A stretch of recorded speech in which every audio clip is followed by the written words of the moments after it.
We see in our culture today a tremendous disparity between what Christians and non-Christians consider to be appropriate or right behavior.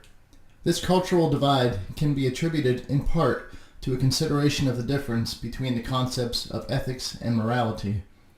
These terms are often used interchangeably, but a more careful consideration reveals a world of difference in their original intent.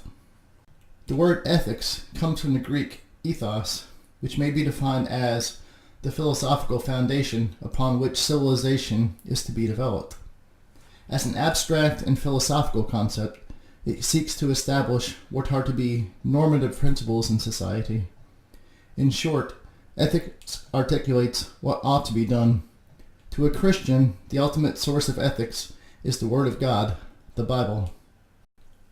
The word morality, on the other hand, comes to us from the Latin term mores, which may be defined as the current habits or manners of a certain culture or society, whereas ethics is concerned with logically and conceptually discerning what is the ultimate good. Morality is instead concerned with a study of current behaviors or beliefs of a given society. We currently live in a culture of moral relativism, in which few believe that absolute truth exists. Therefore, society tends to defer to public opinion as the predominant standard for determining what is proper and right. This has resulted in a sort of statistical morality, in which people take their cue of what is proper from studying what everyone else is doing.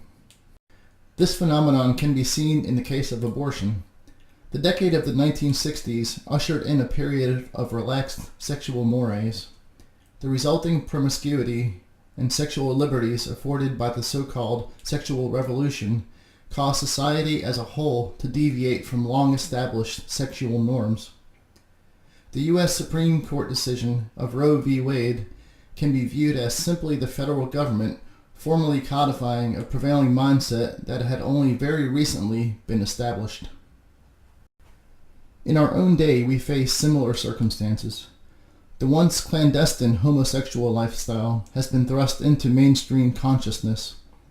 Society as a whole has been conditioned to believe that such a lifestyle is simply another valid lifestyle choice.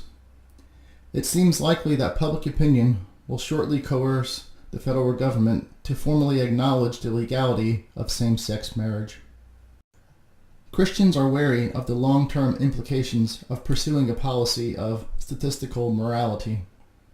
The Bible teaches that our consciences are inherently wicked and prone to evil. Therefore, they believe that the Bible serves as a standard of righteousness that transcends the capricious attitudes of society.